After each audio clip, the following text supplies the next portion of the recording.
kok두씨. 너 뭐야? kok두씨 일어나봐요.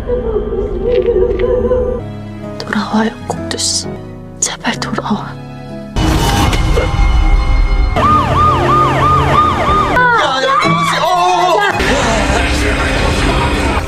다 꺼져! 모든 살인을 지시한 사람이 김필수 의장입니다.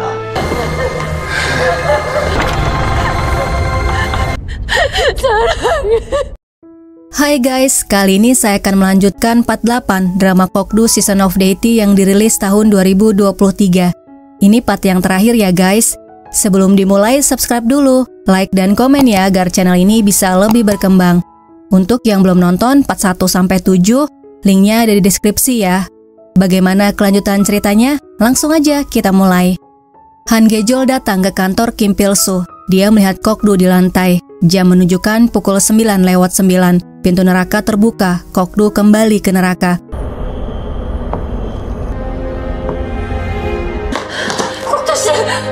Han Gejol memeriksa keadaan Kokdu dan memanggil namanya berulang kali.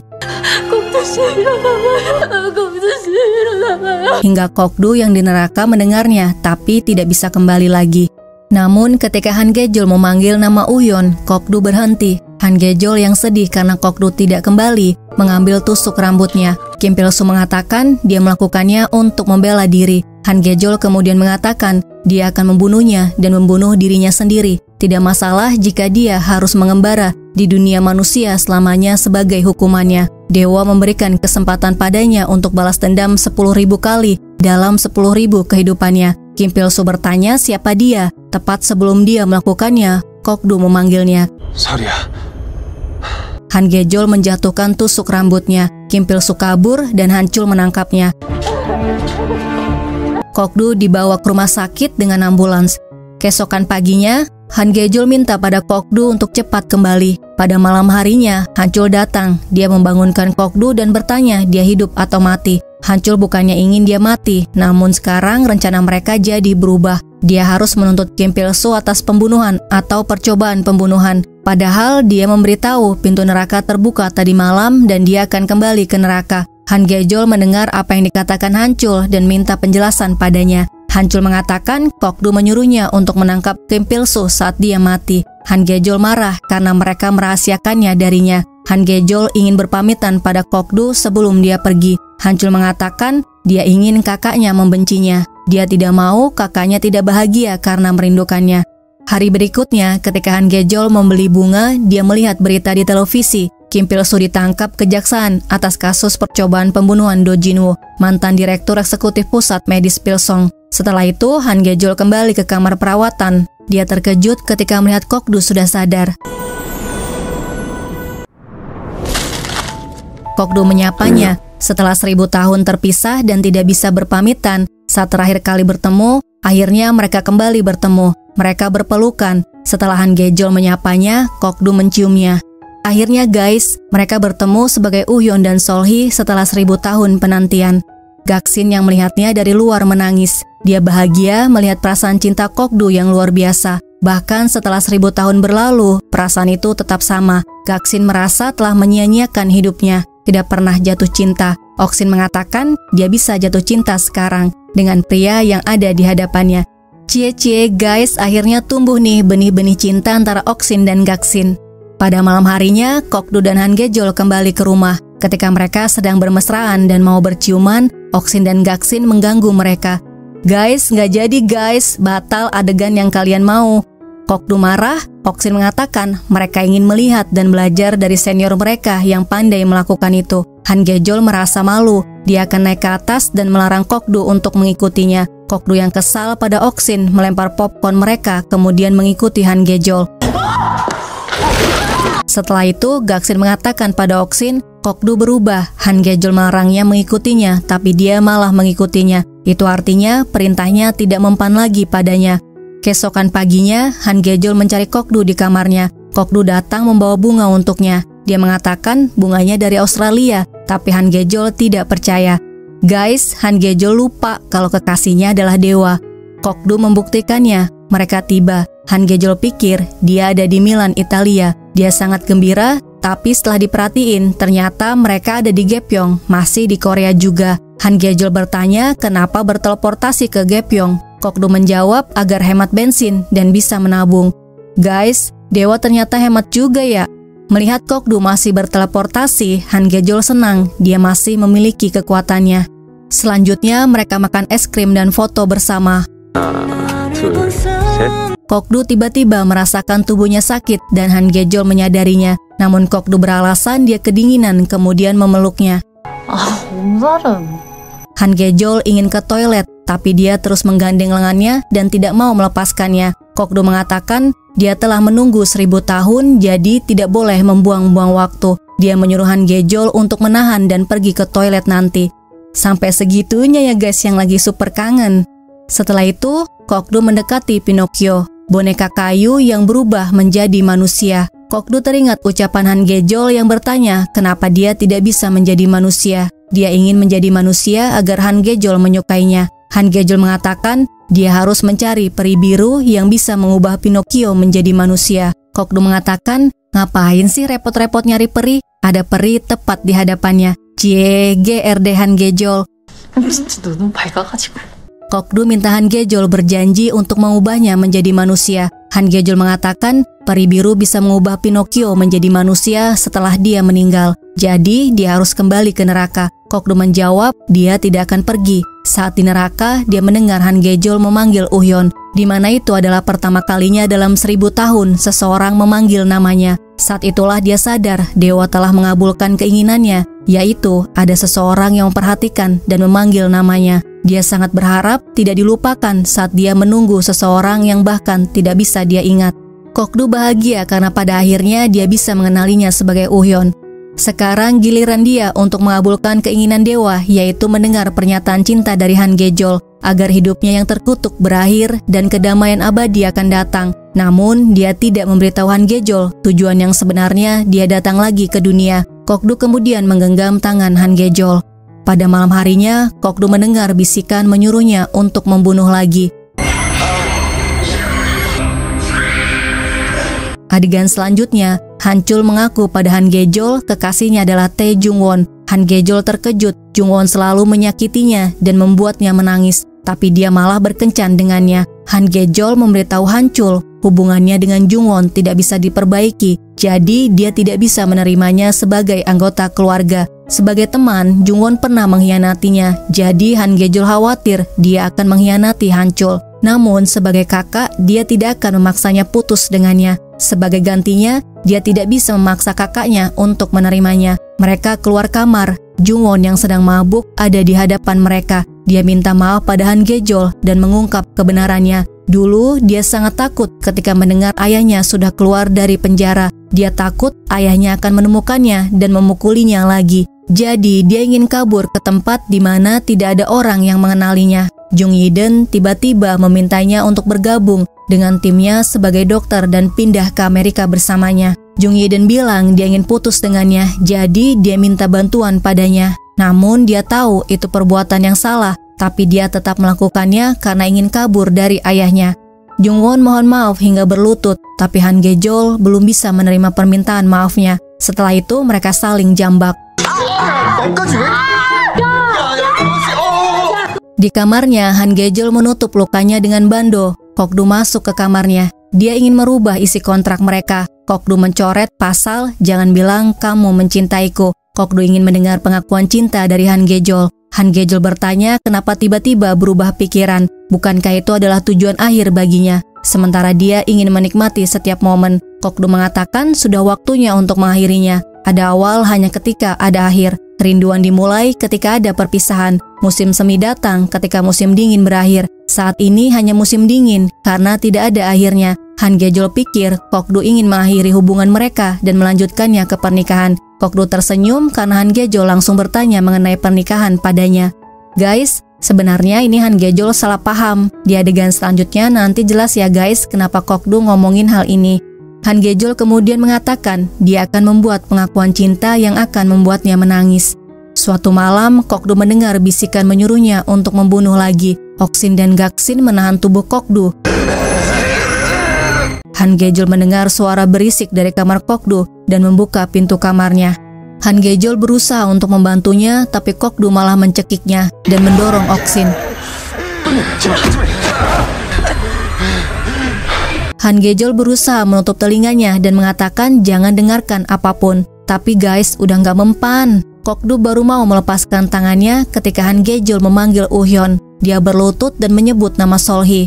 Han Gejol menjaga Kokdu semalaman. Ketika dia bangun, Han Gejol menceritakan tentang kecelakaan besar yang terjadi di jalan raya. Pasien terus berdatangan, orang-orang berteriak minta tolong. Di tengah kesibukan itu, dia kelelahan. Dia kemudian bersembunyi di kamar mandi. Dia tidak tahan mendengar keluhan dan teriakan pasien selama 1 jam. Sementara Kokdu tahan mendengar keluhan dan teriakan selama 1000 tahun. Kokdu mengatakan dia beruntung telah menemukannya, jadi dia bisa merasakan surga. Kokdu kemudian mengatakan dia masih memiliki kesempatan untuk diampuni oleh dewa. Kokdu minta Han Gejol untuk mengucapkan dia mencintainya. Setelah itu hidupnya akan damai. Han Gejol tidak mau melakukannya karena dia pikir kedamaian yang akan diberikan oleh dewa adalah kematiannya dan dia akan menghilang untuk selamanya. Han Gejol tidak mau dia mati karenanya. Kokdu menyentuh lengan Han Gejol dan mengatakan dia telah meninggal 1000 tahun yang lalu. Sekarang dia bukan manusia lagi. Dia hanya dendam mendalam yang ingin mencintai dan dicintai, dan Han Gejol akan menyelamatkannya, bukan membunuhnya. Namun Han Gejol tetap tidak bisa melakukannya dan minta Kokdu untuk mencari cara yang lain untuk diselamatkan, kemudian pergi. Di rumah sakit, Hancul melihat Jungsik yang belum sadar dan dokter tidak tahu kapan dia akan sadar. Hancul minta pada dokter untuk menghubunginya begitu dia sudah sadar. Setelah itu Kokdu datang, dia mengambil gunting dan mengarahkannya ke leher Jungsik. Saat itulah dia sadar. Dia pura-pura koma agar tidak menjadi saksi dalam persidangan. Jungsik minta ampun pada Kokdu. Kokdu minta Jungsik mengaku di persidangan untuk menyeret Kim Pilsu ke penjara. Keesokan harinya, Hancul makan bersama Jungwon. Tiba-tiba ponsel Hancul bergetar. Rekan kerjanya memberitahu Tae Jungsik sudah sadar. Jungwon pura-pura bertanya siapa Tae Jungsik. Hancul mengatakan dia adalah kaki tangan Kim Pilsu, kakaknya, dan dia hampir mati karena perbuatannya. Ponsel Hancul bergetar lagi. Kali ini dia meninggalkan ruangan makan. Saat kembali, Jungwon sudah tidak ada di meja makan. Hancul menghubunginya namun ponselnya mati. Sementara Kokdu keadaannya semakin buruk setiap hari. Dia pikir dia tidak akan bisa bertahan hingga musim semi tiba. Dia kemudian minta Oksin dan Gaksin untuk menemuinya di kamar. Kokdu mengucapkan terima kasih pada mereka. Tanpa mereka, dia akan lebih merasakan kesepian. Sekarang dia merasa berat untuk meninggalkan dunia. Dia akan mendoakan kebahagiaan mereka dan berharap mereka bisa mengingatnya. Setelah itu, Kokdu datang menemui Jung Yiden di rumah sakit. Kokdu berharap dia bisa melewati masa kritisnya. Adegan selanjutnya, Han Gejol berdoa di gereja agar mereka bisa tetap bersama. Mereka akan pergi ke pulau terpencil agar Kokdu tidak bisa melukai siapapun. Tiba-tiba Kokdu muncul dan mengatakan dia akan melukainya jika tetap bersama. Kokdu tidak ingin mengotori tangannya lagi dengan darah orang lain. Dia tidak ingin membuat orang lain menangis lagi. Itu adalah jalan yang dia pilih untuk menjadi manusia. Dia memohon pada Han Gejol untuk membiarkannya menjadi manusia. Kokdu mendengar teriakan lagi di telinganya hingga dia tidak bisa menahannya.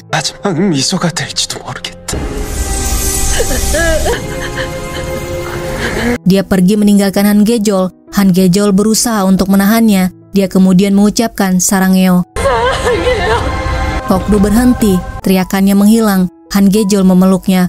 sarangeo.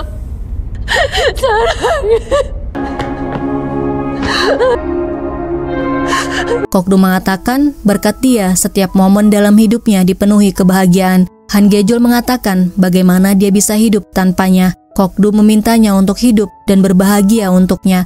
Han Gejol mengucapkan berulang kali sarange, membuat Kokdu menangis. Kemudian dia menciumnya. 사랑해. 사랑한다는 말. Setelah itu dia pergi dengan tangisan Han Gejol. Sedih banget guys, Mimin aja sampai nangis nontonnya. Han Gejol keluar dari gereja disambut Gaksin dan Oksin. Di rumah, dia selalu berada di dekat meja Kokdu dan minta Kokdu untuk kembali. Dia tidak makan dan tidur, membuat Oksin dan Gaksin khawatir. Tiba-tiba bel rumah berbunyi. Gaksin minta Han Gejol untuk keluar menemui seseorang. Seorang anak memberikannya bunga dari Kokdu. Sebelum Kokdu menghilang, dia datang ke toko bunga, minta bantuan pada anak itu untuk mengirim bunga pada Han Gejol. Anak itu mengatakan Kokdu minta Han Gejol untuk menanam bunganya. Setelah anak itu pergi, Oksin mengatakan pada Han Gejol dia harus makan dan tidur agar sehat, jadi dia bisa merawat bunganya. Han Gejol mengatakan dia tidak pandai merawat sesuatu, dia menghancurkan semua yang ada di tangannya, bahkan dia membunuh dewa. Han Gejol marah kemudian membuang bunganya dan kembali ke kamarnya. Gaksin senang melihat Han Gejol marah, karena itu berarti dia masih hidup. Marah membuat darahnya mengalir, membuatnya tetap hidup. Keesokan harinya, anak itu datang lagi membawa bunga. Han Gejol bertanya untuk berapa lama pria tampan itu menyuruhnya mengirim bunga. Anak itu menjawab 5 tahun. Han Gejol minta pada anak itu untuk berhenti datang membawa bunga. Anak itu minta pada Han Gejol untuk menerima bunganya, karena semua uangnya sudah dipakai ibunya untuk menyewa tempat tinggal. Jadi mereka tidak bisa mengembalikan uangnya sekarang. Han Gejol tidak minta dia untuk mengembalikan uangnya. Dia hanya minta untuk berhenti mengirim bunga. Anak itu mengatakan dia datang untuk bekerja bukan mengemis, membuat Han Gejol merasa bersalah kemudian minta maaf padanya. Han Gejol kemudian bertanya siapa namanya, karena mereka akan bertemu selama 5 tahun. Anak itu menjawab Pak Sejun, kemudian mereka berjabat tangan. Adegan selanjutnya di pengadilan, Jung-sik bersaksi dengan terdakwa Kim Pil-soo. Kali ini Kim Pil-soo didakwa atas kasus percobaan pembunuhan Do Jin-woo, pembunuhan Pak Chung-song dan beberapa orang lainnya. Jung-sik mengaku dia disuruh membunuh oleh Kim Pil-soo. 이 모든 살인을 지시한 사람이 김필수 의장입니다. Jaksa menuntut Kim Pil-soo atas kasus pembunuhan, penipuan, dan pelanggaran undang-undang farmasi dengan hukuman mati.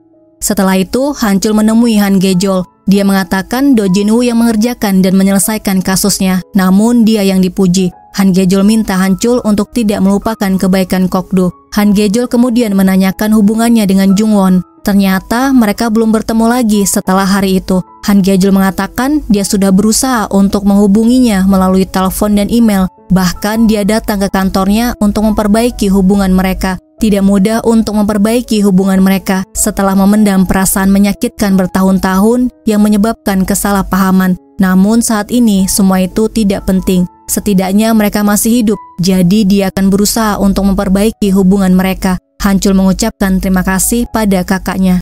Tiba-tiba Jungwon mengirim pesan padanya, mengajak makan bersama. 우리 같이 밥 먹어요. Dia langsung pergi meninggalkan kakaknya, kemudian membeli bahan makanan. Hancul minta Jungwon untuk mencoba telur dadar gulung buatannya. Menurutnya, telurnya sangat enak. Hancul memberitahu rahasianya adalah menambahkan sejumput bubuk udang. Hancul mengatakan mereka harus hidup bersama selama 500 tahun agar dia bisa mengajarkannya memasak. Setelah itu, Jungwon menceritakan ibunya yang selalu mengajaknya makan, wangi dan suaranya yang bagus. Karena itu dia sangat mencintainya. Ayahnya menyakiti ibunya dan dia melaporkan ayahnya.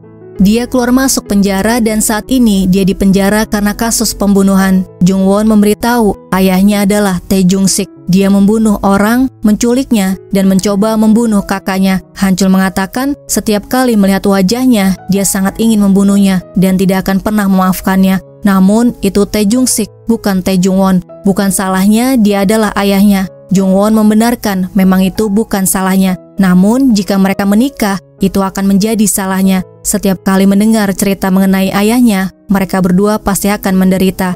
Hancul mengatakan dia menyukainya. Jungwon membalas dengan mengatakan dia lebih menyukainya. Namun dia tidak bisa membiarkan dirinya menyakitinya dan kakaknya. Tapi sekarang dia merasa lega karena sudah jujur padanya dan menyatakan cinta padanya. Hancul mengatakan dia tidak bisa membiarkannya pergi dan melepaskannya. Dia tidak ingin putus dengannya. Kemudian mereka berpelukan. Jungwon mengatakan dia bahagia berkat dirinya. Namun dia tetap pada keputusannya dan mengucapkan selamat tinggal. Beberapa hari kemudian, Han Gejol mengatakan pada Gaksin dia akan mulai menghabiskan uang yang ditinggalkan Kokdu. Han Gejol datang ke agen properti. Dia mencari tempat untuk membuka klinik panggilan ke rumah lagi. Gaksin mengatakan kenapa melakukan pekerjaan berat padahal dia sudah memiliki uang sekarang. Han Gejol menjawab dia ingin menggunakan uang yang ditinggalkan Kokdu untuk hal yang baik agar para dewa bisa melihat kebaikan Kokdu dan mengirimnya ke tempat yang baik. Selanjutnya mereka membagikan selembaran dan memberitahu mereka memberikan operasi bersubsidi untuk masyarakat yang kurang mampu. Mereka semua tidak percaya akan diberikan pengobatan gratis. Gaksin mengatakan sebagai ganti pengobatan gratis, mereka diminta untuk berdoa untuk perjalanan Kokdu. 누구야? 꼭두야. Han Gejol juga mulai menanam bunga yang diberikan Kokdu bersama dengan Pak Sejun. 5 tahun berlalu, Pak Sejun masih mengantarkan bunga untuk Han Gejol. Selama 5 tahun, bunganya tidak pernah mekar. Adegan selanjutnya, Gaksin bersama Han Gejol di kafe Bulha. Gaksin memberitahu Han Gejol mereka datang ke kafe untuk kencan buta. Dia ingin Han Gejol memulai hubungan baru setelah 5 tahun Kokdu menghilang. Han Gejol harus bertemu dengan orang agar bisa mulai jatuh cinta. Han Gejol mengatakan semua orang di sekitarnya berusaha menjodohkannya, tapi para pria yang dijodohkan tidak pernah datang dengan berbagai alasan. Jadi dia tidak pernah bertemu dengan seorang pria pun. Semua ini disebabkan kontrak pasal kedua yang dibuat Kokdu dengan Han Gejol yang berisi dia tidak akan mengencani pria selain Kokdu. Han Gejol memperlihatkan pada Gaksin dia tidak bisa mencoret pasal ketiga. Gaksin mencobanya sendiri dan memang benar pasal itu tidak bisa dicoret. Gaksin melihat ponselnya, mereka sudah terlambat 30 menit. Han Gejol yakin mereka tidak akan datang.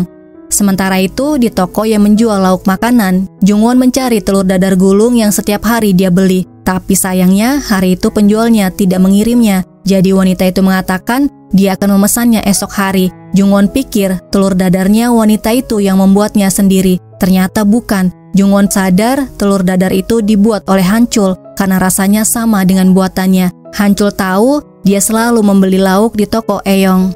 Jungwon datang ke rumah Hanchul membawa lauk dari toko Eyong dan mengatakan apakah dia gila membuat telur dadar gulung untuk toko Eyong selama 5 tahun. Hanchul membujuknya lagi untuk tinggal bersama dengannya. Masalah di antara mereka tidak akan pernah hilang. Situasinya mungkin akan menjadi lebih sulit. Namun dia tidak mau usahanya selama 5 tahun sia-sia. Guys, kali ini Jungwon luluh gara-gara dibuatin telur dadar gulung selama 5 tahun.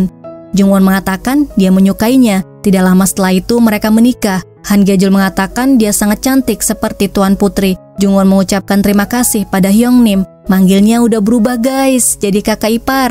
Udah gak kayak Tom and Jerry lagi. 가족 되는 게 보통 일은 아니니까 잘 부탁해. Han Gejol kemudian memberikan bunga segar yang dia tanam pada Jungwon. Jung Yiden juga hadir di pesta pernikahannya. Dia sekarang tinggal di Amerika. Dia mencari kakaknya. Sejak Kokdu menyelamatkannya di kolam renang, Jung Yiden menganggap Kokdu kakaknya. Han Gejol mengatakan dia sibuk belajar di luar negeri. Jung Yiden tidak percaya bagaimana bisa dia belajar di luar negeri dan meninggalkan pacarnya. Hanchul dan Jungwon resmi menjadi sepasang suami istri. Mereka semua terlihat bahagia. Setelah acara pernikahan selesai, Han Gejol melihat bunga pemberian Kokdu mekar untuk pertama kalinya selama 5 tahun. Oksin dan Gaksin yang melihatnya juga terkejut. Keesokan harinya, Han Gejol datang ke gereja. Dia mengatakan saat ini dia telah memenuhi keinginannya untuk bahagia. Dia merasa bahagia karena banyak pasien yang mengandalkannya saat mereka sulit. Memiliki banyak keluarga yang bisa diandalkan saat dia merasa kesulitan. Namun, dia masih selalu menangis karena sangat merindukannya. Tiba-tiba, lilinnya mati. Pintu gereja terbuka. Terlihat bayangan Kokdu di pintu gereja. Han Gejol pikir dia sedang bermimpi. Akan lebih baik jika dia tidak bermimpi seperti ini sama sekali. Kokdu melangkah ke arah Han Gejol. Dia mengatakan, jangan bangun. Mari hidup bersama dalam mimpi ini selamanya. Kemudian Kokdu menciumnya. Guys yang ditunggu-tunggu akhirnya datang. Di rumah Kokdu, Gaksin dan Oksin tidak percaya Kokdu ada di hadapan mereka. 언제까지 여기 서 있을까? Gaksin menyentuh pipinya. Mereka kemudian memeluknya. Mereka tidak percaya dan sangat senang Kokdu kembali. Di dalam kamar, Kokdu memberitahu alasannya datang ke dunia adalah karena pasal 3 kontrak mereka yang berisi Han Gejol akan selalu memperkenalkannya pada keluarganya. Saat ini Han Gejol memiliki keluarga baru yaitu Jungwon. Han Gejol tidak bisa mempercayai hingga Kokdu mengatakan jika dewa sudah berjanji pasti akan terwujud walaupun itu mustahil. Kokdu kemudian bertanya kenapa Hanchul terlambat menikah. Membuatnya sedih tidak bisa bertemu dengan Han Gejol selama 5 tahun. Han Gejol kemudian bertanya mengenai kabarnya selama 5 tahun. Kokdu mengatakan dia seperti 1000 angin, seperti angin yang tidak terjebak di jaring. Dia bebas dari semua kesedihan. Angin membawa semua suara yang mendoakannya. 결국 이렇게 돌아왔지? 진짜 기도 소리를 들었어요? Han Gejol tidak menyangka orang-orang yang sudah dia bantu benar-benar mendoakan Kokdu. Kokdu mengatakan sepanjang hidupnya dia mendengar orang-orang berteriak dan mengutuknya, jadi dia benci mendengar suara manusia. Namun sekarang dia senang mendengar orang-orang mendoakannya. Han Gejol kemudian bertanya apakah sekarang dia sudah menjadi manusia, tidak akan menghilang lagi dan tetap akan di sisinya. Kokdu menjawab, mulai dari sekarang sampai selamanya, dari kehidupan ini ke kehidupan berikutnya, dia akan menjadi pria satu-satunya dalam hidupnya. Guys, iri kan ada pria yang setia banget kayak Kokdu. Keesokan harinya, mereka berdua bertemu dengan Han Chol dan Jungwon. Beberapa hari kemudian, Park Sejun datang membawa bunga, tapi bukan untuk Han Gejol. Bunganya untuk Gaksin, guys. Bunganya dari Oksin. 뭐 하는 거야 저거? Gaksin naik ke atas, Oksin mengikutinya. Kayaknya mereka akan jadian juga nih. Pada malam harinya, mereka makan dan minum bersama. Mereka tertawa, terlihat sangat bahagia. Keesokan paginya, ketika bangun, Han Gejol tidak melihat Kokdu di sampingnya. Dia buru-buru turun ke bawah mencarinya. Han Gejol melihat Kokdu di dapur, bicara sendiri, kemudian menghilang. 아이 시끄러. 아직도 무슨 소리가... Kokdu berteleportasi ke dalam penjara. Setelah itu dia melaporkan pada Han Chol, pria yang dia cari ada di penjara. Han Chol kemudian minta bantuan Kokdu lagi untuk mencari pria yang lainnya. Kokdu menolaknya. Karena ditolak, Han Chol mengatakan dia bisa kembali karena dirinya menikah. Dia berusaha keras untuk mewujudkan pernikahannya. Kokdu tidak akan bisa bertemu dengan kakaknya jika bukan karenanya. Mereka mulai berdebat. 내 덕은 내가 알아서 쌓을 테니. 아, 이렇게 나오시겠다? Tiba-tiba Han Gejol datang. 난 바빠서 이만. 상부상조. Setelah Han Chol pergi, Han Gejol mengatakan pada Kokdu ternyata dia masih menjadi dewa. Apakah dia masih mendengar suara-suara? Kokdu mengatakan tadi pagi dia bicara di telepon dengan Han Chol. Dia sudah tidak mendengar suara-suara yang menyuruhnya untuk membunuh. Han Gejol kemudian bertanya kenapa dia tidak memberitahu bahwa dia masih menjadi dewa. Kokdu menjawab dia tidak ingin mengecewakannya karena Han Gejol menginginkan dia menjadi manusia. Guys, kali ini Han Gejol lebih senang memiliki kekasih dewa karena tidak banyak wanita di dunia yang bisa mengencani dewa. Jadi, dia harus menikmatinya selagi bisa. Han Gejol kemudian mengajak Kokdu pergi. Kokdu berteleportasi ke tempat Pinocchio lagi. Kokdu membawanya ke tempat itu untuk mengetahui kekuatan peri biru, apakah dia bisa mengubah Pinocchio menjadi manusia. Han Gejol mengatakan peri biru tidak bisa mengubah Pinocchio menjadi manusia. Han Gejol kemudian mengatakan ceritanya bukan tentang Pinocchio tapi tentang monster. Pada suatu hari monster tinggal di suatu kastil yang tinggi. Monster itu jijik dengan penampilannya. Dia ingin kembali menjadi pangeran. Dia bisa mengangkat kutukannya saat dia bertemu seorang wanita yang mencintainya apa adanya. Seorang wanita cantik akhirnya muncul dan menyatakan cintanya pada si monster. Namun, monster itu tidak bisa menjadi pangeran karena yang dicintai wanita itu bukan pangeran, melainkan si monster. Han Gejol kemudian bertanya, kapan dia akan kembali ke neraka? Dia tahu dewa neraka tidak bisa tinggal di dunia selamanya. Kokdu menjawab saat Han Gejol kembali ke akhirat. Dia akan memandunya di akhirat, kemudian ketika dia bereinkarnasi, dia akan menemuinya di dunia. Intinya sih ini selamanya ya guys, Kokdu akan menemaninya. Sebagai gantinya diizinkan tinggal di dunia, dewanya dewa yaitu sang pencipta, minta Kokdu tetap menjadi dewa neraka, memandu di neraka. 차차 나아지겠지. Drama ini berakhir dengan memperlihatkan Kokdu dan Han Gejol bergandengan tangan. Mereka berharap bisa bersama-sama dalam semua takdir kehidupan. Guys, drama Kokdu Season of Deity-nya tamat ya. Terima kasih sudah melihat video ini, sampai jumpa di video selanjutnya.